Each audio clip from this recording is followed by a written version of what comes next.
The National Planning Commission has been forced to unceremoniously cancel its media briefing on its 10-year review of the National Development Plan. Now, this comes after the Commission was told it could not brief the public before presenting the review report to Cabinet. Now, while some NPC commissioners dodged the media cameras, those who stayed said the incident embarrassed them. eNCA's Moloko Moloto reports.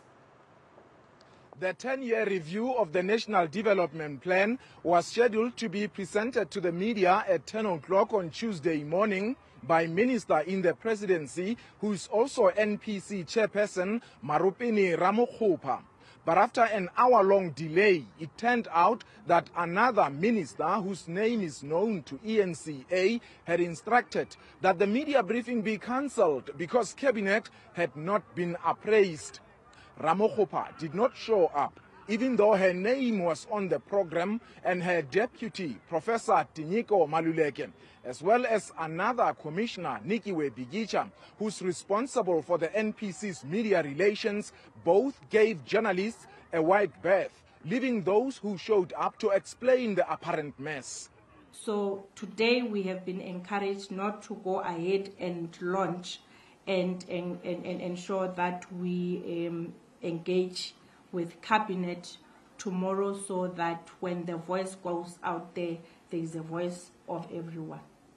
And we are asking for that understanding so that the executive can be on board and answer your questions. So one can safely say that it is to the best of my knowledge that the minister who is responsible for this area is committed to join the next session and give the dimension of how the executive intends to deal with the issues. So we apologize, as planners sometimes we get criticized for bad planning.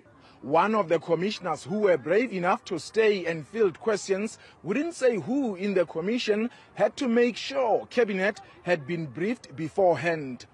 I am just a junior member of the commission, but I'm here with several others, and all I want to say is we apologize. I think all of the commissioners are deeply embarrassed about the discourtesy and what it means for your time. The review report and its call to action says most of the economic targets have not only been missed, but are moving in the wrong direction. The report also says that the state is increasingly corrupt and that there's a disjointed planning system that's poorly implemented and misaligned with the strategic goals of the NDP. The commissioners also called on President Cyril Ramaphosa to use his office to advocate for the return of the NDP to the center of all government planning. Moloko Moloto, Pretoria.